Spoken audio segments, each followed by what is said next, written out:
Oh, wow.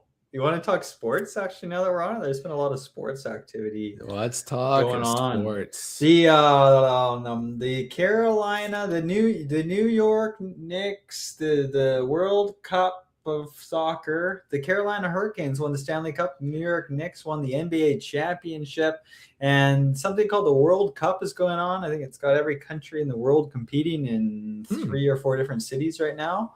Where do you want to go? What's your favorite sport? Yeah, let's talk hockey. Mostly because I don't know anything about basketball besides LeBron James. What about Drake? Yeah, that's true. I do. He's been awfully quiet since we aired that episode 5 years ago about Drake on the sidelines. Yeah. So congratulations to the Carolina Hurricanes for winning the 2026 Stanley Cup. Love to see it. I think everyone was rooting for him. Yes. Woohoo!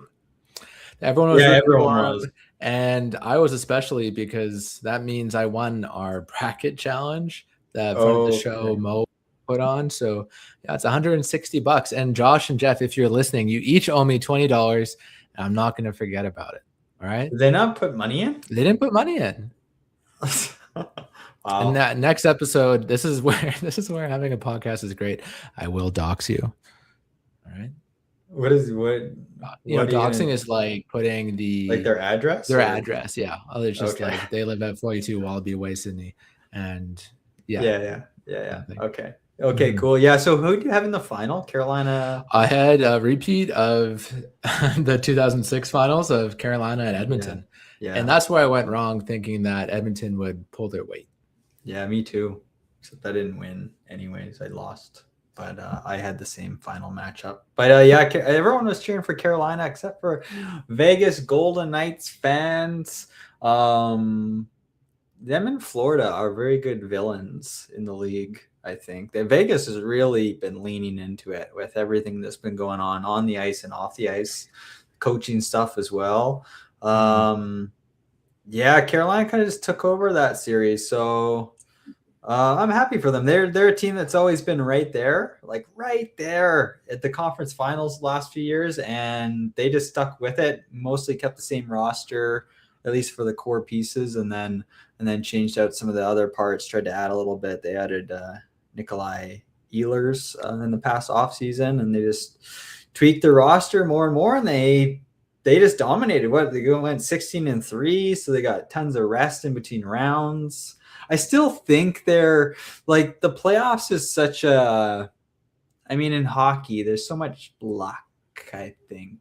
In a 7-game series, you try and get the luck factor out of there. Like usually the better team wins, I guess, ish for the most part in a 7-game series, unless you get a really, really hot goalie. But they stayed healthy, really healthy, as far as I have heard. I haven't heard anyone with broken ribs or wrists or anything like that. So that's very important. Whereas Vegas was a little bit banged up. I know William Karlsson missed the last game or two.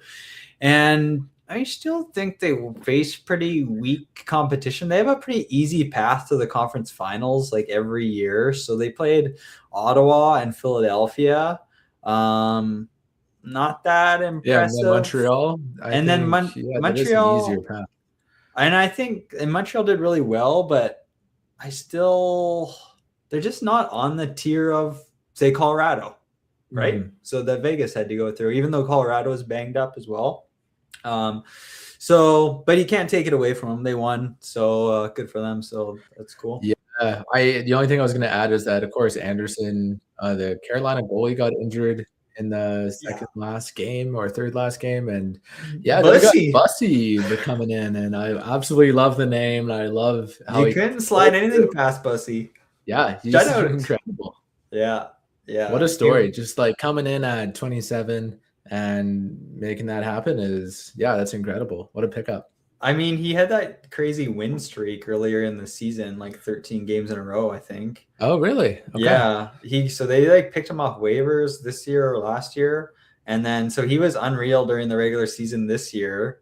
And he had like a huge win streak. And I think he set like a record of some kind. And then, I don't know. I don't really pay attention to Carolina during the season that much. They're just good every year. So they're kind of boring in that way. So they made the playoffs. I don't know what the deal is with their goaltending at that point. They obviously went with Anderson, the experienced guy, and he played awesome for them all playoffs. And then, like you said, he got injured. Bussy's been sitting cold for like 2 months. He comes in and just is unreal, like unbelievable. And it was wasn't it a shutout in the last game? It was, yeah. So incredible, really impressive for him. And they did give. And then let's talk coaching here. So we got. I'm not sure if you saw the shirtless pic of Rod the Bod out there, but yeah, he's looking shredded for 55 years old, and he's that's great to see. And you see him tossing the cup around on the ice? No, he did the old threw it up in the air kind of and like caught it. Like no one does that, but he kind of did this old fake out thing, and I don't know. He was just playing around. Okay. Yeah, totally missed that. I mean, the coaching I think is big. I'm just looking at Google now, and it's telling me John Tortorella got shit canned, or he his contract was up at the end of the month. But I've never been a fan of Tortellini as a head coach, and yeah, I'm really happy to see Rob Brendamore win it. And yeah, Tortorella just seems like one of these coaches you really have to align with his system of play, and if you don't, then you just it definitely seems like a person that picks favorites. And I don't know, I'm just not a fan of how he creates the team dressing room. Personal vendetta against Tortorella. Yeah, I mean, so that whole thing was crazy. They fired Bruce Cassidy with a few games left, or 7 games left. Brought in Tortorella. He brought him to the Stanley Cup final. He was only signed on to the rest of the season. And then I heard there were rumors that they would always plan to hire their farm team coach, which they did today. And they had informed Tortorella earlier that he wouldn't be returning. But he's another guy that has like a short shelf life because he does wear, I think. He's very angry. People, he likes to rattle the cage. Yeah. He came in, cost Vegas a 2nd-round pick, and got the hell out of there. Yeah. Could you imagine, like, you're just the owner and you see that happen? You're just like, yeah. What? I mean, I do think like that was probably a decision between the management and him, or just the management. But I mean, he was part of that front and center where he didn't speak to the media or refuse the players or whatever, and they got fined. So ridiculous. Yeah, and he just bounces like he's like, all right. Yeah. I mean, like Edmonton's had this whole coaching drama for a while, and they seem keen set on 2 things: a hard ass and someone that's won a cup before. Well, that's John Tortorella right there. And then Bruce Cassidy's been blocked from being interviewed by Edmonton, by Vegas. So, I mean, Edmonton's looking into Mike Dad Babcock, which is an insane decision. They should just hire Tortorella at this point. It's just do that instead. This whole Babcock thing. It's just like absolutely insane. You see it in the corporate world sometimes where people just fail up. Like you said, like he has a Stanley Cup on their resume. You know, it's like having someone who was a CEO at some company is like, oh yeah, well, he was a CEO before. Is he a good leader? No. Is he going to cost you a 2nd-round pick by not talking to the media? Yeah. Should we hire him? Yeah. Okay. John? Yeah, exactly. Well, John deserves to be. I mean, he showed his worth. He made it to the finals. So I think it's all fine and dandy to hire John. He proved it.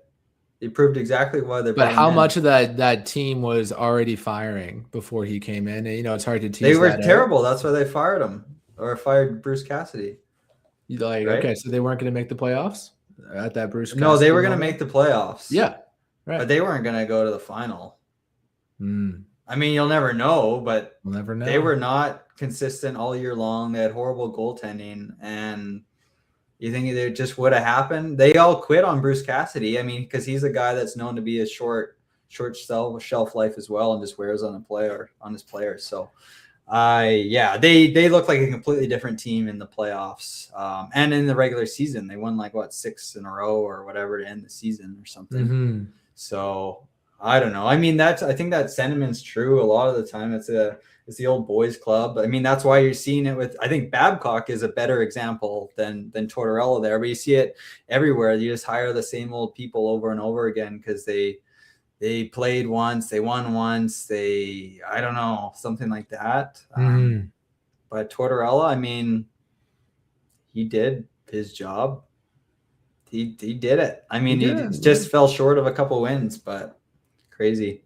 Yeah, I mean, in basketball, the New York Knicks won. I guess that was a big thing. New York City was on fire.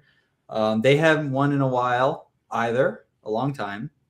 I never heard of the Knicks winning. I don't know anything. They never win. I've never heard that. They were like the Raptors or the Blue Jays. I never see them win until the Raptors won. But right. I don't know. And then World Cup, Canada ended in a draw last week. Pretty exciting stuff. Yeah, good for them. Gosh, so proud. World Cup, just at this point of the cup, there's just too many teams, too many games going on. I'm not really focused. Like, okay, maybe quarterfinals, I'll start tuning in a bit more. Why is it so long between each game? I thought Canada would have had 2 or 3 games already by now. Yeah, that's what I'm trying to figure out. It's like, it's not nearly as physical as hockey. Yeah. Right? Running. They're just running around. They're diving half the time. And, you can listen to my rant about how women's soccer is better because men are just diving and rolling around all the time. It's embarrassing. Do you have that rant somewhere? Or is it might be deep patio lanterns. Yeah. I was actually listening to an episode from 5 years ago today, so June 17th, 2021. It was titled Oily Rando on the Patio, where I was ranting about car alarms and tipping at restaurants. And this was back when Beer 30 was our intro song. So it's fun to look back, and Beer 30. Wow. What a time to be alive, to be a Lanternite. What an honor. And yet we have Unwritten as our current intro song, /last song of the summer winner. And Kurt, what do you got for me? You got any song of the summer noms? Because you ripped me a new one last episode, said they were shit, and didn't give any yourself. So let's I do have one, but that's a good transition first into the biggest comeback of the year. Yeah, Beer 30. What a song. Yeah, Song of the Summer a few years ago by Florida Georgia Line. Now, if you follow the podcast, the Florida Georgia Line, the two brothers, TJ and DJ Detweiler, they broke up. They were no longer brothers anymore. They went back to Florida and Georgia, respectively. And something about Donald Trump. I don't know. So we got Brian Kelly, the Beach Cowboy, and is it Tyler Hubbard? 5'8", green eyes. And they've been doing their own solo music for a while now. I mean, we've talked about the Beach Cowboy especially a lot because big fan of his summer stuff. But they've been teasing I mean, they've come out and said that they're back, but they really just posted it, I think, like teasers. I don't think they've released new music yet. I might have missed that, but it's just been FGL, and they've made all these Instagram stories and this and that, and we're back. And so, it's all water under the bridge. Are they coming up? Is all this Song of the Summer nom talk for naught? Like, are they just going to release a banger? And then we just absolutely have to slot it in. You got to be thinking that the FGL PR team is thinking of the perfect release date.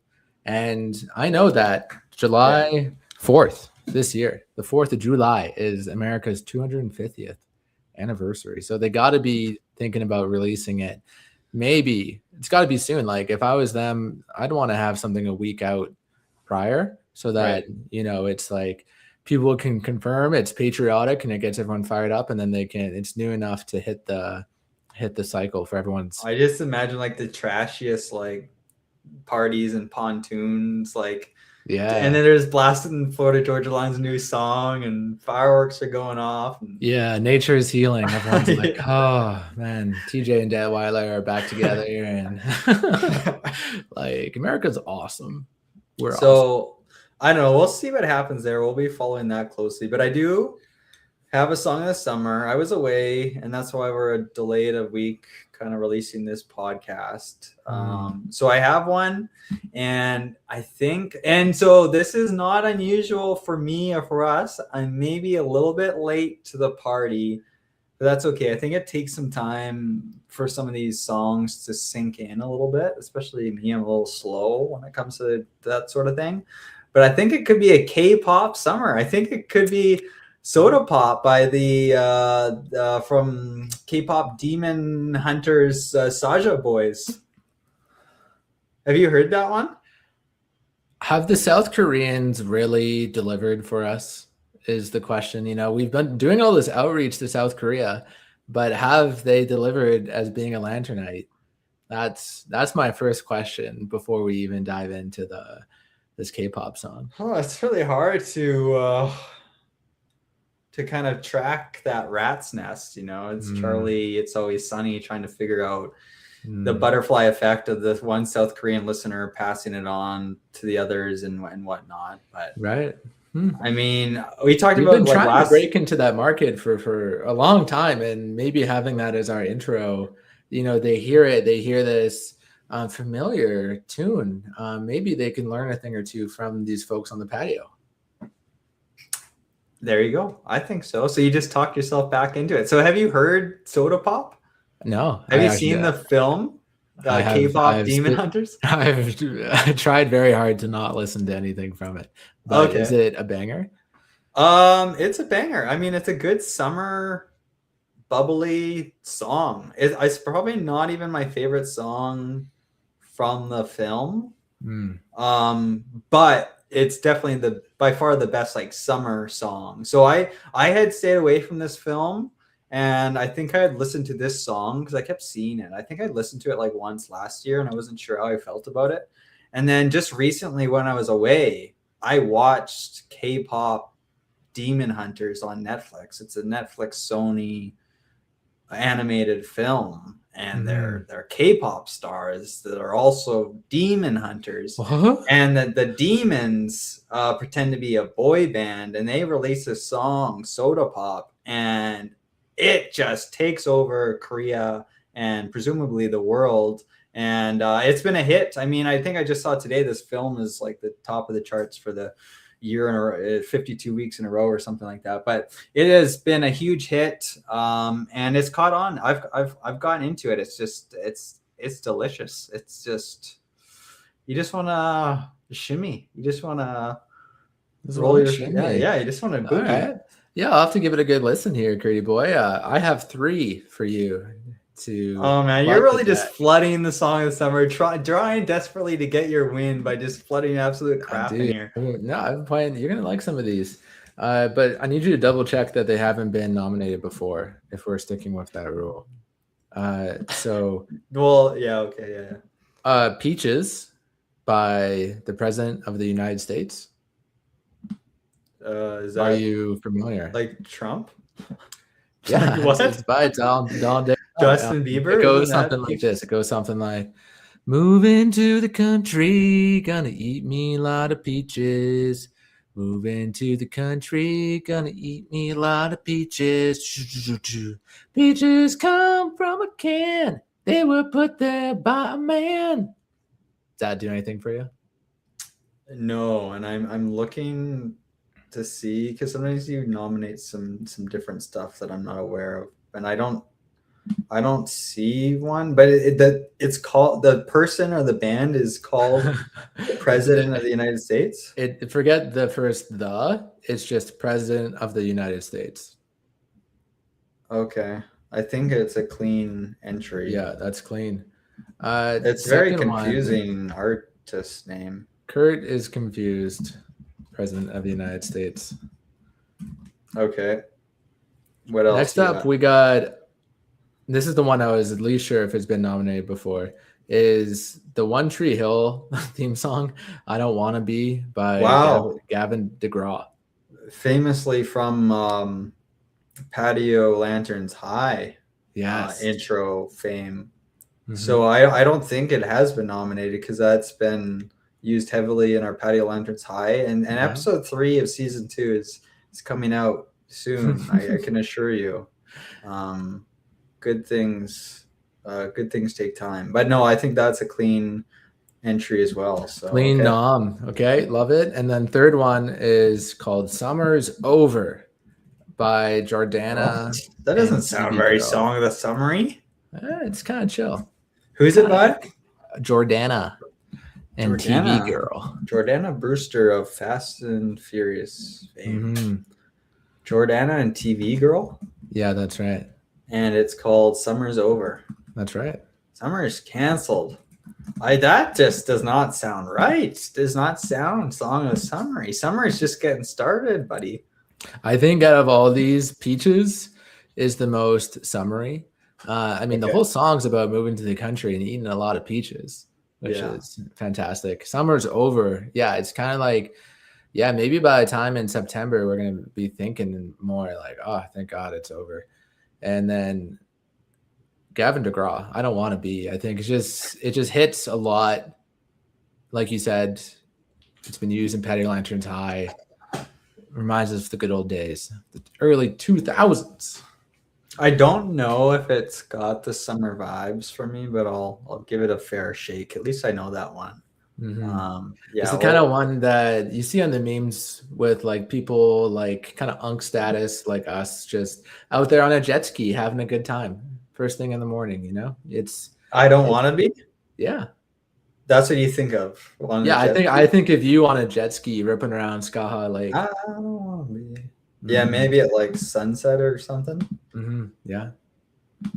Yeah, thinking about things. Yeah, I still got to get my jet ski. Okay, cool. So we're up to 8 nominations. You're just. I think you're gonna spread your own votes across all your noms, and then one of mine is gonna win as usual. Chestnut checkers, man. We'll see. Yeah. Okay. Okay, cool. We're up to 8 there. You know what? Just I saw quickly because we were talking about sports and hockey. Is hockey night canceled in Canada? Did you see that the other day? They're canceling hockey night in Canada. Why? No. There's no more night hockey. It's all morning hockey. It's going to be like Sunday NFL for us on the West Coast. You're going to be watching hockey at 10 a.m. only. And then it's like Furbies. You can't feed them after dark or something, or they turn evil.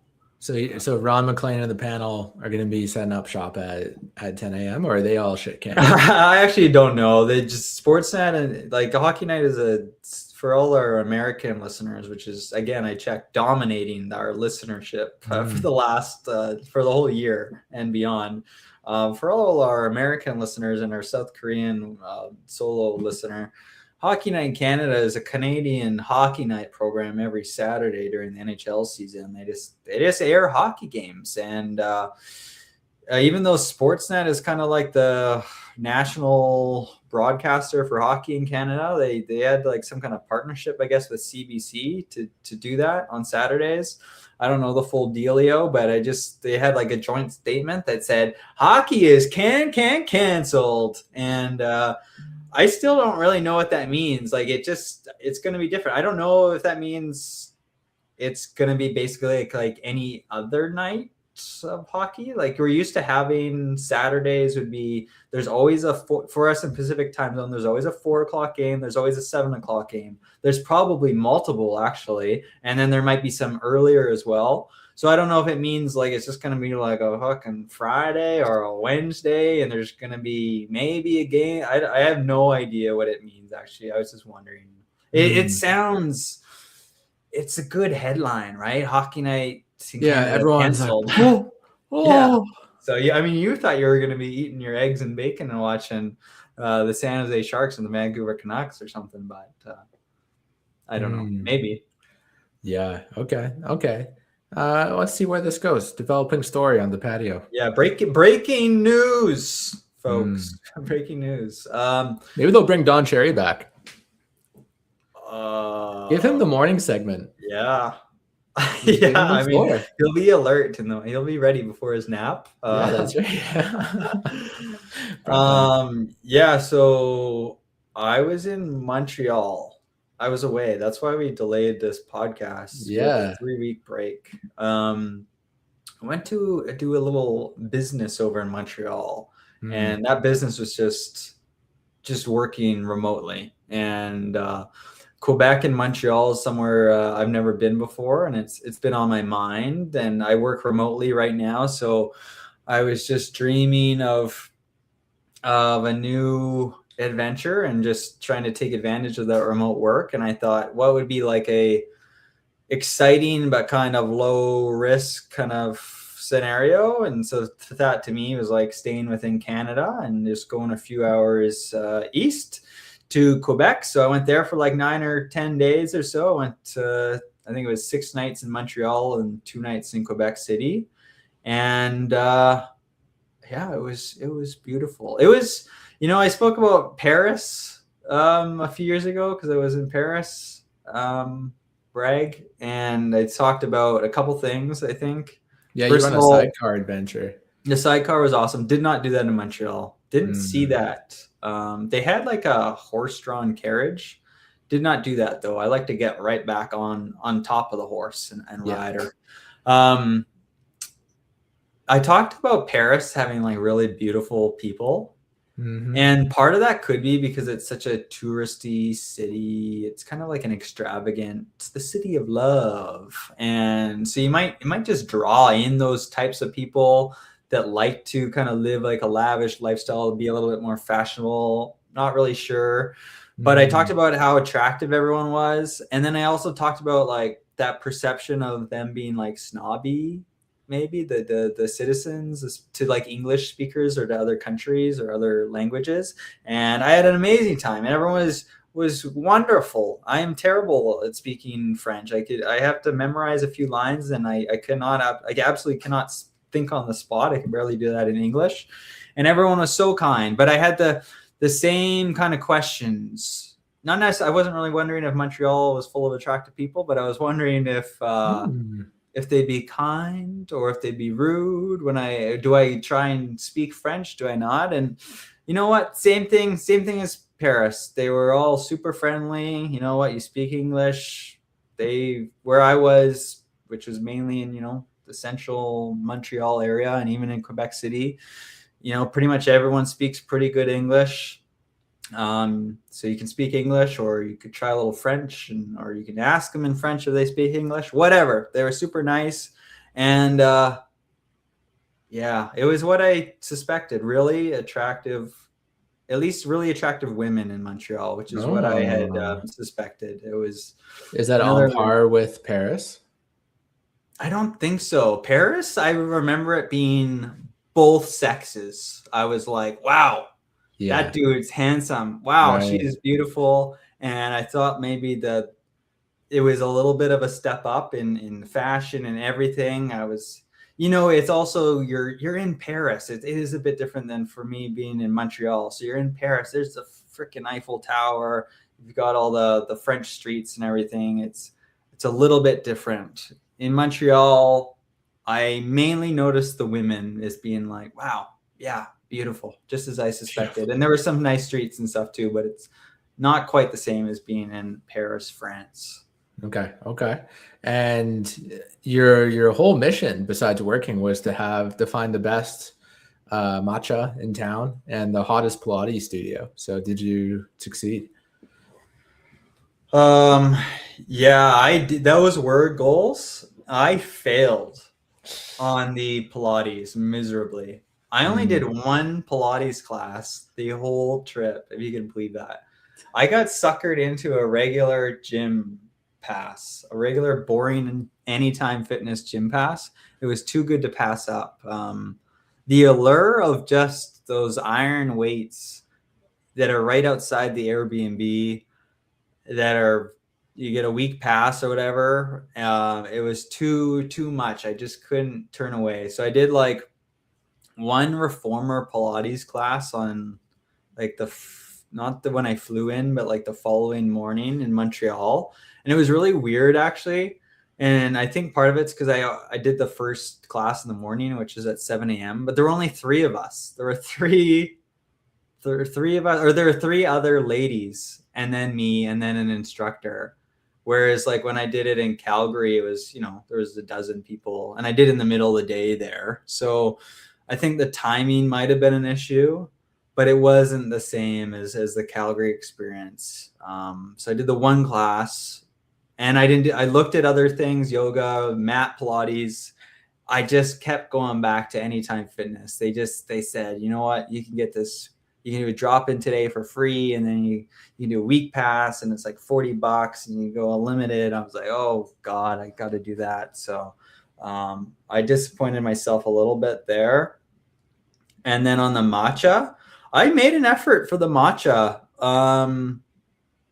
I've tried it before, at least once. Wasn't really sure what the deal was. I keep seeing it. This fucking matcha, reformers, Pilates, and matcha. So I kept trying matcha. I did hot matcha. I did cold matcha. I did strawberry matcha. I don't get it. I do not get matcha. It doesn't taste good. That's the problem. It just doesn't taste good. It looks cool. It's green. It's what? And it's like drinking like grass almost. Like I don't know what the draw is there. I really gave it I tried the hot matcha. Somebody said, you got to try the cold matcha, you idiot, you English idiot. And I said, okay, I tried the cold matcha. It's the same thing as the hot matcha, but it's cold. And then you Dumbo, you got to try the flavored strawberry matcha. That is the cream of the crop. The strawberry matcha. You don't want the matcha. You want the strawberry. So you haven't lived, Kurt, until you have the strawberry matcha. I did the strawberry matcha. I did the cold strawberry matcha. It was the same as the cold green regular matcha. And then somebody said, what did they say? You got to try. They gave me something else to try when I was in my last. I was like, it was like a matcha float, I think they said. You got to try a matcha float. I said, I got a whole podcast on floats. I'm not trying the matcha float. So I did not try the matcha float. I probably will try it again at some point, but it's like, it just lets you down every time. I bet you I had a better float. I had probably a better time drinking Dr. Pepper Zero with some vanilla ice cream than you did in your matcha game. It's like they haven't figured out that tea belongs in the tea bag. Like what if we just left them eat the grounds? Right? Forget the tea bag. The tea bag, some liberal nonsense. Throw it out the window. Don't even think about it. It is like, what is matcha? Yeah.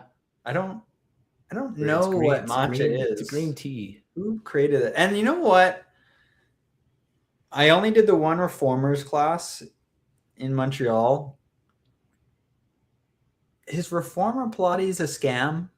Is it kind of like the matcha? I'm trying to tease apart how you got incepted with this. Like, I think last episode I remarked on how this was like a horny guy trip. I got scammed. And you're gonna do. I go on Instagram. I see all these hot girls doing Pilates. I say I had to be there. They're so hot, and you're gonna want to be a part of that. And then I better start drinking matcha. It's a slippery slope. And then I go to Montreal all of a sudden. They drag me to Montreal, but I go to Pilates, and I think it was more of a beginner class. But you get on this $1 million machine. There's so many moving parts. Don't let a small child near these things. They'll snap. They'll get their fingers caught in something. There's so many springs. There's cables. There's a slidey seat thing.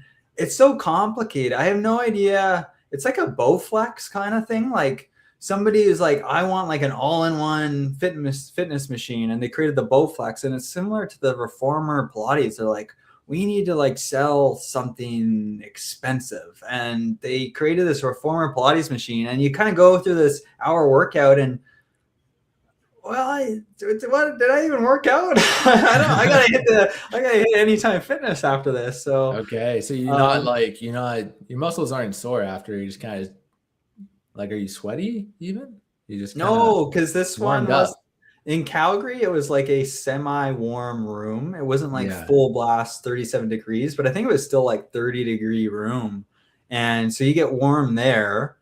This one I think was just like room temperature, 20 degrees or whatever. And And no, it was pretty lackadaisical. I'm giving it a hard time. I mean, there's different movements and stuff that I'm definitely not used to, like flexibility wise and core wise. You're moving your body in ways that you might normally not do that. But still, it has been a thought in my mind, like ever since I heard of it. It's like it just seems so complicated, so niche. Like, who developed this contraption? It's like an elaborate rat trap. I don't know what's going on.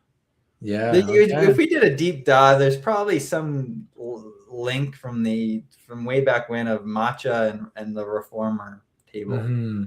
Well, I'm sure by the time a guy like you's in on the hunt of Pilates and matcha, there's going to be something else coming down the hot girl pipeline, another activity, another drink. And I'm sure you're gonna be on top of it. You're gonna find it. Yeah.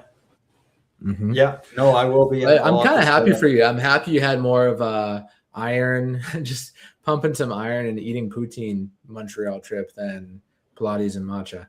Yeah. So you recommended a place to get poutine, and I wasn't even like I wasn't like set on doing. I got to do the poutine thing, but you mentioned it. It was somewhat in the area. I was out for a stroll, lost.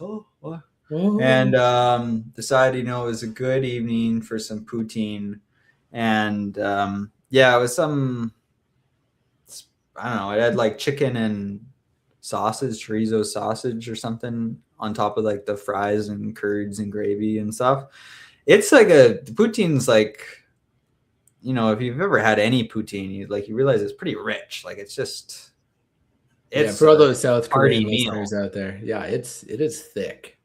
And built for those cold Canadian winters. Yeah, unfortunately, it was smoking hot for me when I was trying to wolf down this half kilo of poutine. Really quite warm weather for the most part while I was there. But yeah, I ordered it. I hadn't really eaten. My diet was my fitness routine, good. Diet, bad. And I hadn't really eaten all day, maybe a couple of pastries. And so I was like, it's a good day for it, and got it. They give you a big serving size, and I went and sat on a bench in the park, and everyone watched me eat this thing. And the first few bites are pretty good. It's like, yeah, I really needed this sustenance. It's good. I appreciated the protein in there. But then it kind of gets old fast. It's like, it's a battle. It's an internal battle. Yeah, you can't let it go to waste. No, and how does that keep? I mean, not that I was gonna but how does that keep leftover wise? Well, I feel like the fries kind of lose their texture. Like you're not getting it. Like it kind of becomes one poutine. You're not getting individual fries anymore. It's just a big sloppy chunk. Yeah. Yeah. And anyways, it wasn't like painful, but there was like a noticeable drop off after like the first little bit was gone, and I was pretty hungry. Baby. Yeah, and so I ate it, and I felt okay. It's just I have no desire. It's similar to a donair when I had one in Halifax. It's like I really have no desire to have one of these anytime soon. Maybe even I could probably go my whole life without having another poutine, but it was like, it's whatever. So I didn't have one the rest of the trip. It was good. It's just, whatever. And then the other Montreal thing, I guess Montreal's big on bagels. I didn't even know that. Yeah, huge bagel people. By chance, I kind of had a bagel sandwich one day. It was pretty good, but I didn't go seek out bagels. People are like, did you try our bagels? Bonjour, did you try our bagels? They said that in French. I said, je ne parle pas français. And the other thing was like the Montreal smoked meat sandwich. It's got Montreal in the name. And there's like this famous deli, Schwartz's Deli. Yeah, that's right. And it was right by where I was staying, very busy neighborhood. I wasn't sure again. I was just whatever. I don't care if I tried it or not. But it was a good night for it. I was craving some meat in some buns. And I walked in there, and there was even no line and everything. Just grabbed it to go, and they just throw tons of slabs of Montreal smoked meat, between 2 thin slices of bread, and I really liked it. I liked it a lot. I'm not necessarily a fan of overstuffing sandwiches or burgers. It makes it messy and hard to eat. In this case, it worked out, and it hit the spot. I heard some mixed feedback on other people that have been there or whatever. I really liked it. So that got a thumbs up from Curto here. It was the Montreal smoked meat sandwich. I think you could get some other sandwiches there too, but that was pretty good. Have you had one of those? I think my sister used to live in Montreal, and I never got to try the smoked meat sandwich because the gluten-free options hadn't caught up yet. So it's like I could go and just get a big slab of meat and whatever dressing, but it seemed a little disappointing. So I think I just stuck with the poutine as my big Montreal food culture. Right. Of course there's the bagels, but yeah, the same thing. I'm not sure if the community caught up to the gluten-free bagel scene 10 years ago. Yeah. The bagels thing was a bit of a surprise. I was out of the loop on the bagels. Okay. And how about Quebec City? What'd you tell me of your travels? For just a couple more last couple things quickly on Montreal. Because I wrote all these notes and I sent all these Snapchats and no one got them, I guess. So I have all these. I mean, I was staying in a really nice neighborhood in Montreal. I did not stay in downtown. I stayed in a neighborhood called the Lamont Plateau. Mm-hmm. Beautiful neighborhood. I absolutely loved it. Beautiful tree-lined streets, nice architecture, lots of cafes and bars and stuff like that. Schwartz's Montreal Smoke Meat Deli was right there. They got a shit ton of weird ass squirrels in Montreal, big fluffy tails there. I noticed that. Apparently they got a lot of rats there, but I didn't see any, fortunately. Very quiet. I was surprised by the cycling culture there. Tons of cyclists. They got a lot of cycling infrastructure there in terms of bicycle lanes, and barely any F-150s. So I thought it was pretty quiet on the streets, which was nice. I'm not a big, as you know, I don't like noise pollution. I don't like motorcycles, except if I'm riding out of here. Mm-hmm. But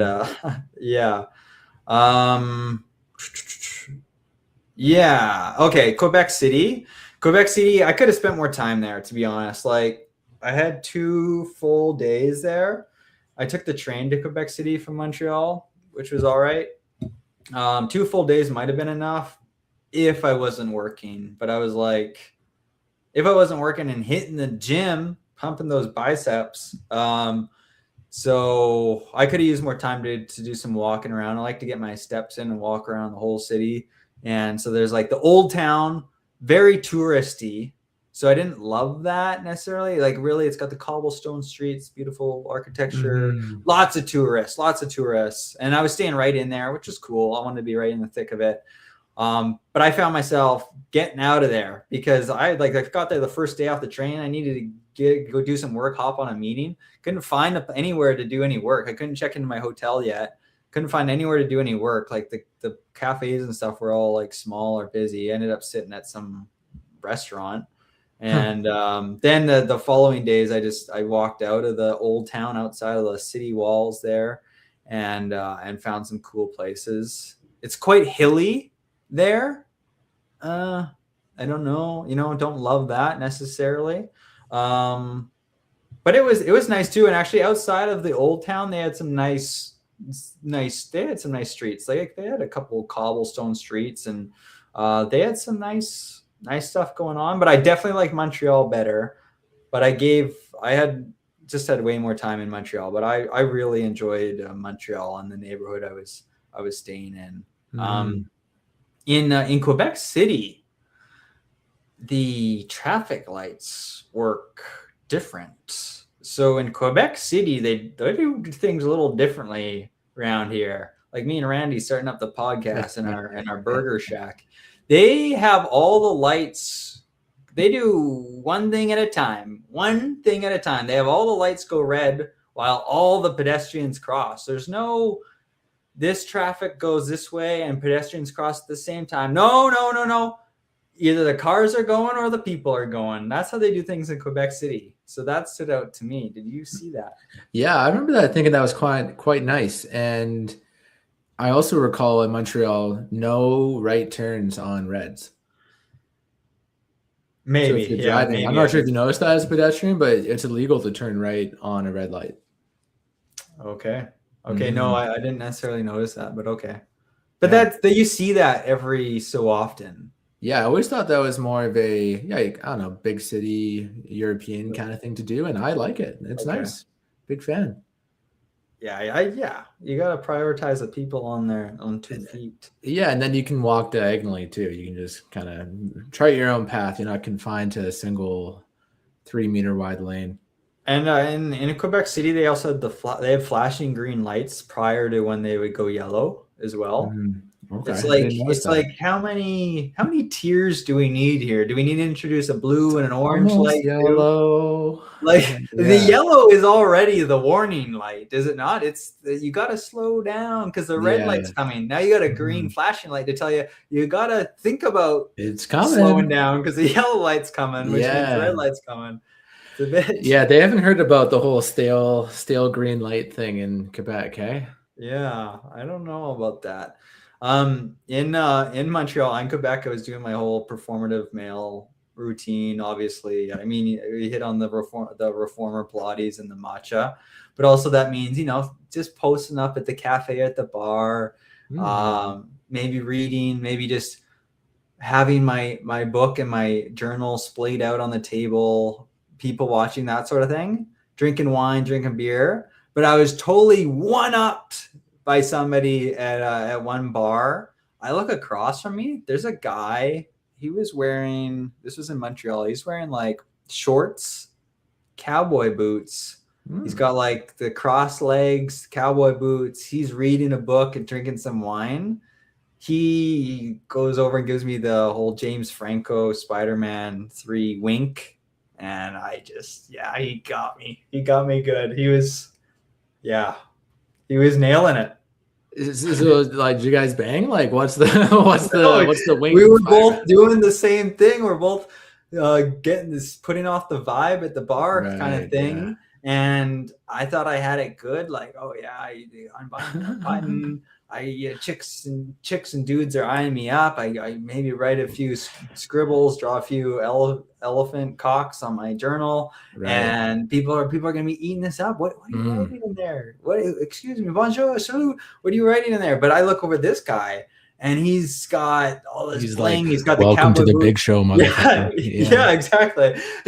I wasn't close enough for him to say that, but like he kind of mouthed that, and his expression kind of gave that to me. So he was totally doing that. He killed me. He crushed me. It was impressive. I was very impressed. We did not bang. We did not bang. Damn.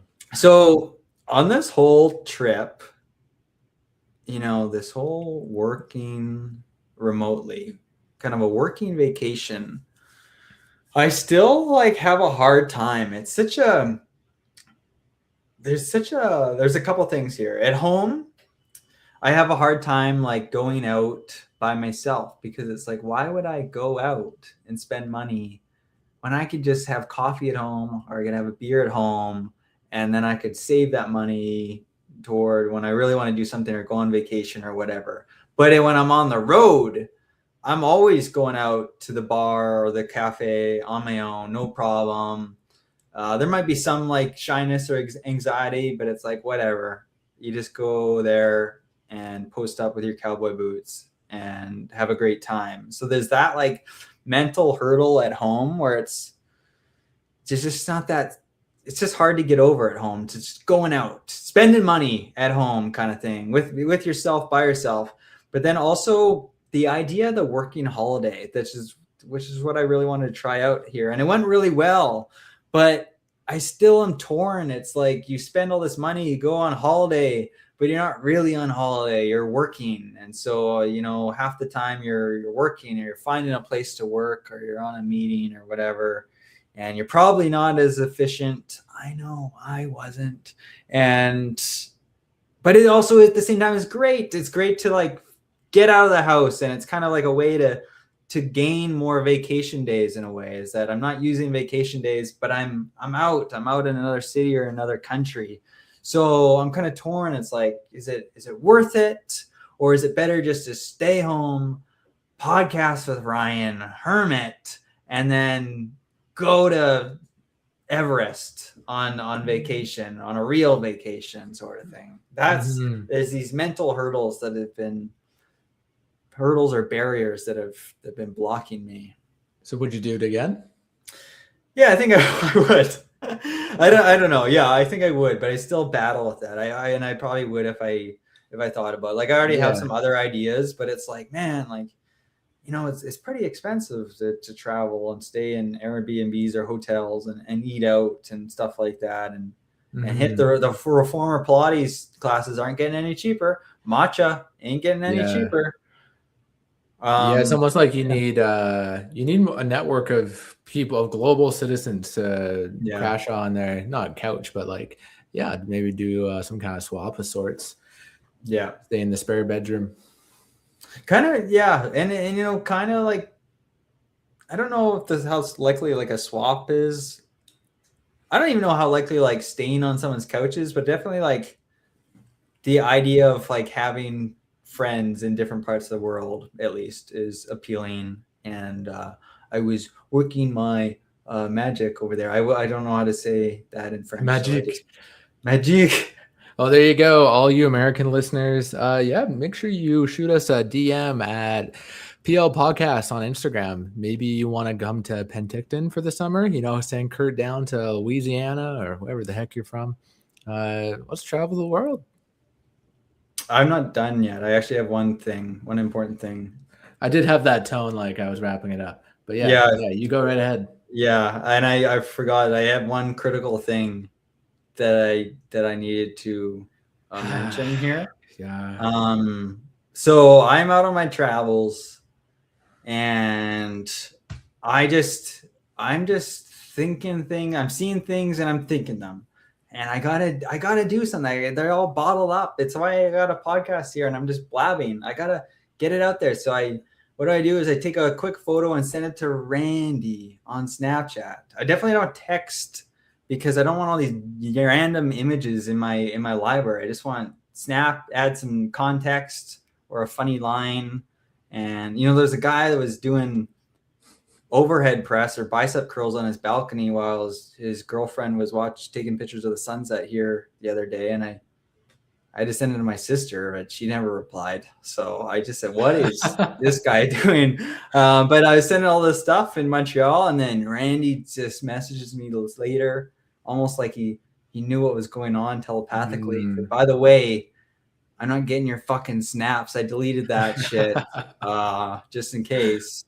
And so I talked about, I think that I've been relying on Claude a lot at work and in personal life. Kind of ChatGPT is taking a back seat, and Claude is taking your place. And Claude has a message that he would like to read. Have you been snapping Claude? Claude has a message here. If you'll all just listen. Hello, Kurt.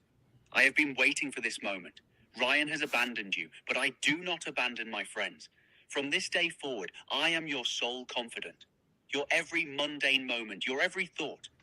I will be here, watching, listening, ready to co-host your podcast whenever you need me. Welcome to your new life. Yeah, so I've been relying on Claude a lot. I'm sharing a lot of intimate details of my life, and he just wanted to let me know, and I guess you know, that he's there for me, even if others are not. Yeah, it sounds like he's got some good, healthy boundaries set up. So, no red flags there. What a guy. What a guy. And let's bring him on the show. I got nothing to be afraid of. He's just a fucking clanker, right? So bring him on the show. Let's have a little co-host showdown here. You got something to say, Claude? That's actually hilarious. You think you're funny? The betrayal of Ryan just ghosting Snapchat without warning is peak comedy. I don't find it very funny. Is he listening? Is he on the show right now? Show yourself. Okay, I like that energy. What? Oh, That's actually hilarious. Yeah, it is, Claude. Thank you. At least somebody finds the in the things I say room funny. with us right now. He's always listening and watching. Didn't you hear him the first time? Ha. Okay, I like that energy. Wow. Oh man, that's actually hilarious. Yeah, he's pumping my tires. I get it. He's a funny guy. Any last words, Ryan? This could be your last show. We'll have Kurt and Claude next time. You know, Claude might have better song of the summer noms. Yeah, I'll get to work, Claude. Yeah, baby. Yeah, baby. Okay, see ya.